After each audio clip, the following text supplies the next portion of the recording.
Segundo bloque, y ahora sí, toda esa discusión que ustedes pudieron ver en el Senado se trasladó acá, a nuestros estudios. Ley de alquileres es el tema del día para ver cómo queda ese vínculo entonces, ¿no?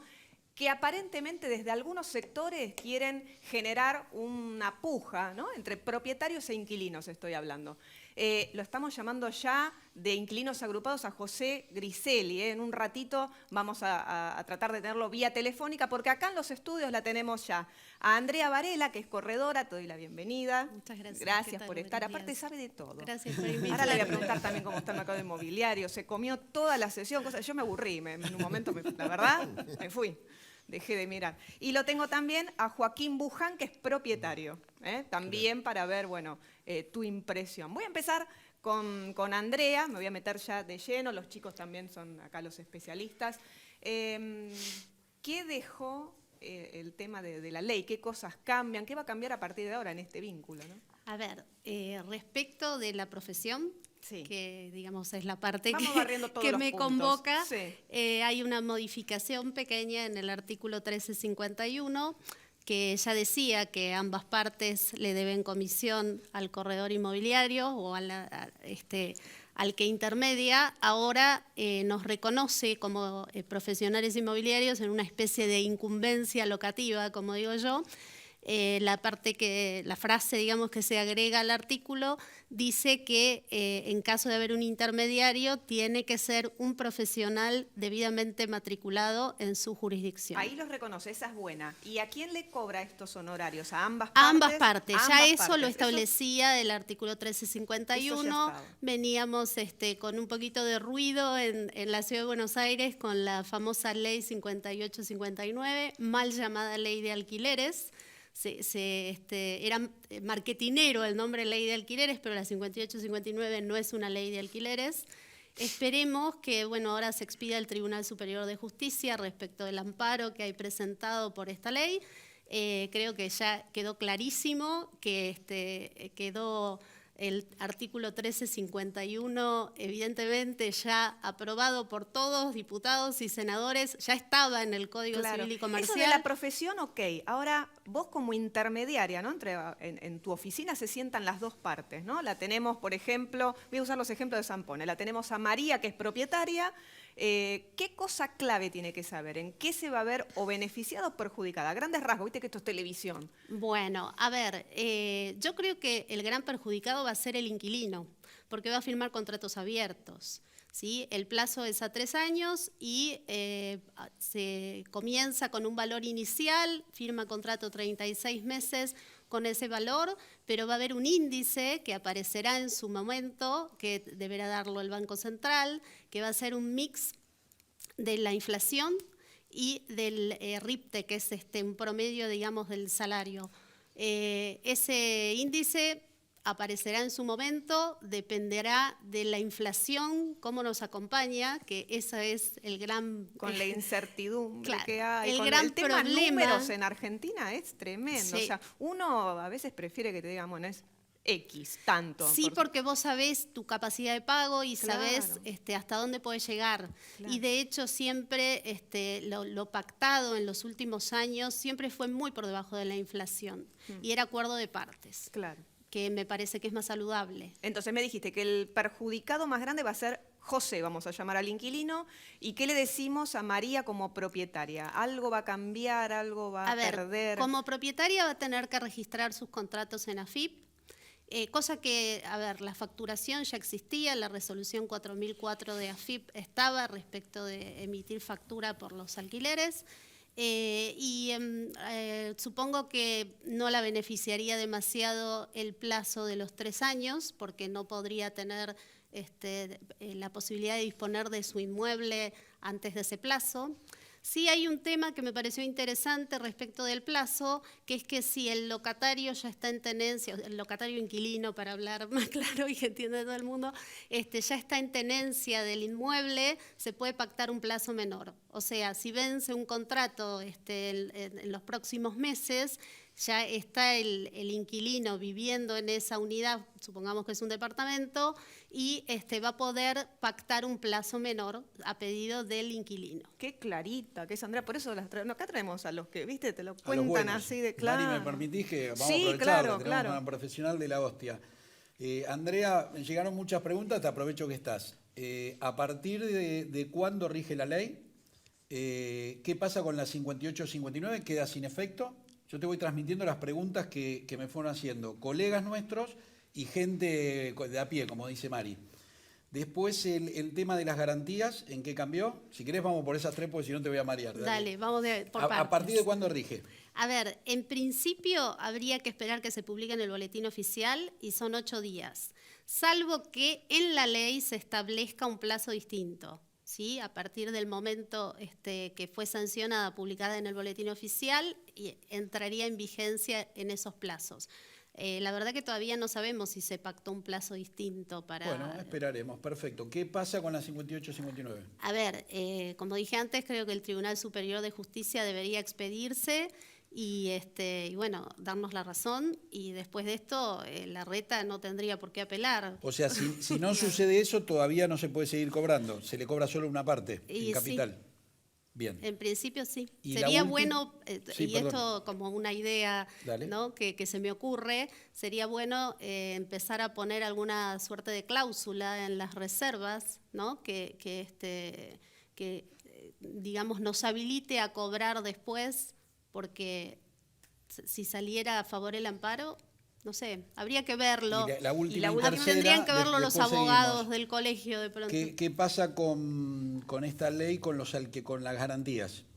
Con las garantías bueno, ese es un tema también. Digamos que el inquilino puede ofrecer 2 opciones de garantía, sí, que están específicamente detalladas en la ley: un título de propiedad, seguro de fianza, seguro de caución, un aval, ¿cómo se dice? No me sale ahora la palabra. Bancario. Sí, un aval bancario, exactamente. Y la otra alternativa de recibos de sueldo. A ver, eso a priori parece la lectura hacia un lado, bueno, como más ágil, más, me parece más posible, ¿no? Para aquel que quiera alquilar. Y desde el otro lado, el que está poniendo el patrimonio en riesgo. Perdón, Mari, que me sume a eso. ¿Qué pasa con la rescisión de contrato? ¿Qué pasa si vos rescindís antes el inquilino? Me engancho a lo tuyo. 36 meses tenemos ahora. Vamos a hacer una cosa. Vamos a hacer una cosa. ¿Por qué no se lo preguntamos a un propietario, que me parece que es el que en tal caso... con Andrea. Dale, claro. Digo, estamos con Joaquín. Avísenme también en producción si lo tenemos a José Griselli de Inquilinos Agrupados, que lo estamos llamando. Atendenos, José, que le estamos llamando desde tempranito. Queremos saber tu punto de vista. Pero ahora estamos acá con Joaquín Buján. Vos sos propietario y estamos haciendo hincapié en esto, ¿no? Es muy bueno darle facilidad a la gente para que pueda alquilar, pero vos también estás poniendo tu patrimonio. Vos invertiste a lo mejor en su momento, ahorraste, te sacrificaste, trabajaste de más, dejaste el lomo para comprarte una propiedad, 200, 300 mil dólares, lo que sea. ¿Y qué pasa si esa garantía no termina de ser algo sólido?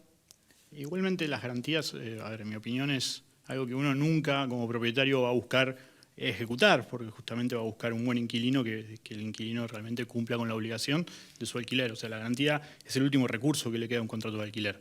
Entonces no sería el camino feliz de un contrato.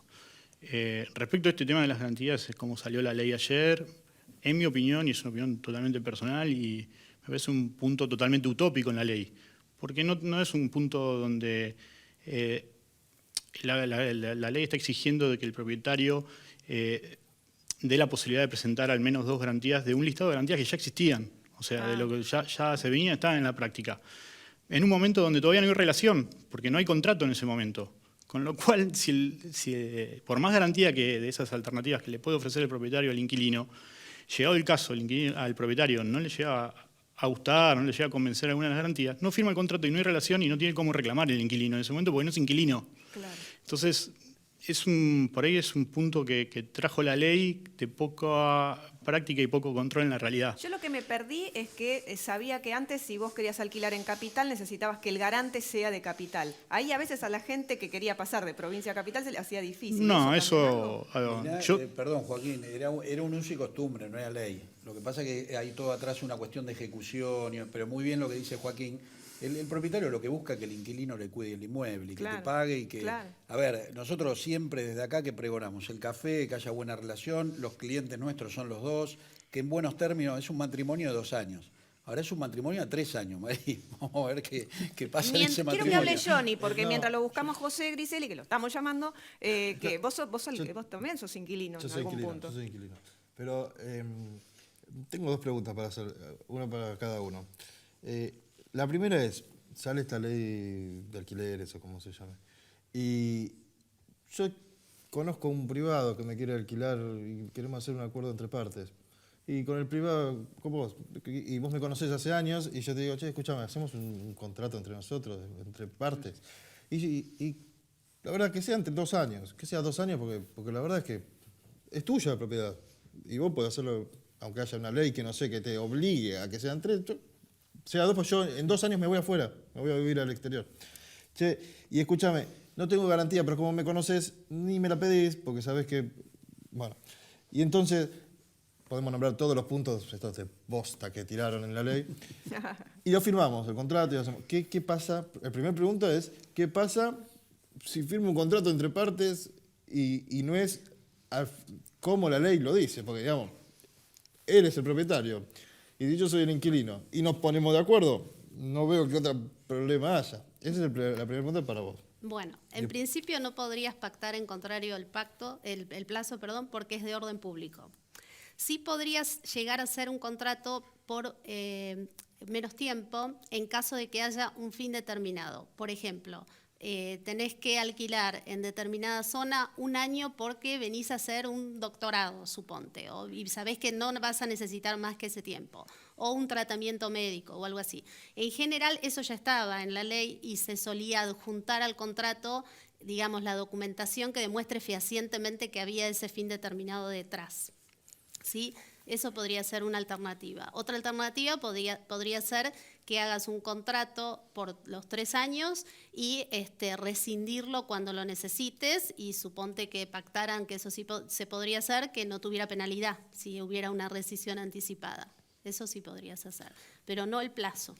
Está bien. Discúlpame ahí, pero no vas a poder no cumplir con la actualización anual por promedio, por indexarlo el contrato por el tiempo y plazo que pactes o demás, por inflación y RIPTED, lo cual te va a ser más costoso de lo que hoy viene siendo el acuerdo normal y libre que está existiendo. Hoy los contratos de alquiler, claro, en algunos casos están del 16 al 20% semestral, se trasladan en un aumento acumulado anual por interés compuesto, además, de alrededor del 40%, y hay cuentas hechas, digamos, estos índices de inflación y el RIPTED no son índices nuevos ni nada creado. Es matemática que ya existía tanto del INDEC y por parte también del Banco Central, y uno va para atrás 4 años y ve cómo se pactaron los contratos y cómo hubiera sido con la ley. En el 2019 un contrato de alquiler hubiera actualizado un 50% cuando en la realidad actualizó un 40%. Por más que vos pactes conmigo que vamos a hacer un acuerdo de par, después dentro de 2 años te vas, el fin determinado. Joaquín, repetí esos números, ¿cómo? El año pasado, los contratos de alquiler en 2019 ajustaron entre un 16 y un 18% semestral. Capaz que hoy están ajustando a un 20% semestral. No dejan de ser más de un 40% anual en interés compuesto acumulado, ¿no? El promedio de RIPTED y inflación publicada por el INDEC y por el Banco Central da un 50%. La inflación Te hago una pausa ahí. ¿Escuchaste lo que dijo? Sí. O sea, si esa ley hubiera estado vigente el año pasado, Johnny, que es inquilino, lo hubiera perjudicado. ¿Escuchaste lo que dijo? Desde los números, como defendemos acá. Supuesto. Es brillante lo que acabas de decir. Te agrego otra cosa. Él hubiera sido perjudicado, que es inquilino. Si esa ley hubiera estado vigente en el 2019. Yo tengo miedo de pero que suma pase otra algo. cosa acá. Jonathan hubiese estado perjudicado con un incremento mayor, pero no lo hubiera sabido hasta el mes 12. Porque porque cuando yo firmo un contrato con la condición sin ley, Jonathan ya sabía cada semestre el monto exacto hasta el último peso y centavo que iba a pagar en cada uno de los semestres. Hoy, con el contrato a la firma y como se va a firmar, como se van a adecuar los contratos en la ley de alquileres, vamos a firmar contratos donde el inquilino ni el propietario sabe qué va a pasar al año, no sabe cuánto va a pagar. Va a tener que esperar que se publique el índice ese mes determinado para empezar a cobrar. Déjame enganchar lo que viene con esto, me encantó. Los números me encantan, Joaquín, ya me saco el sombrero, ya lo sumo a mis números. A mí el riesgo que me da es que si termina siendo muy engorroso todo, pase lo peor que podría pasar, y hasta por experiencias personales los digo, es que dejen a la ley afuera. No van a poder. Ya está. ¿No? Que empiecen, como dice Jonathan, agarre ese papelito y diga, bueno, y te ahora conozco, te voy a contar qué pasa en otras partes vida. del mundo con los alquileres. Siempre hacemos el comparable nosotros. Voy a sumar a los números de Joaquín qué pasa en otras partes del mundo. Y no te voy a llevar a Australia, a Suecia, porque un colega tuyo me dijo, no me lleves ahí. Sí. No, te voy a llevar a Colombia y a Uruguay. ¿Qué pasa? Claro, y sí. Bueno, ¿cuál es mi cámara? La 3, ahí está.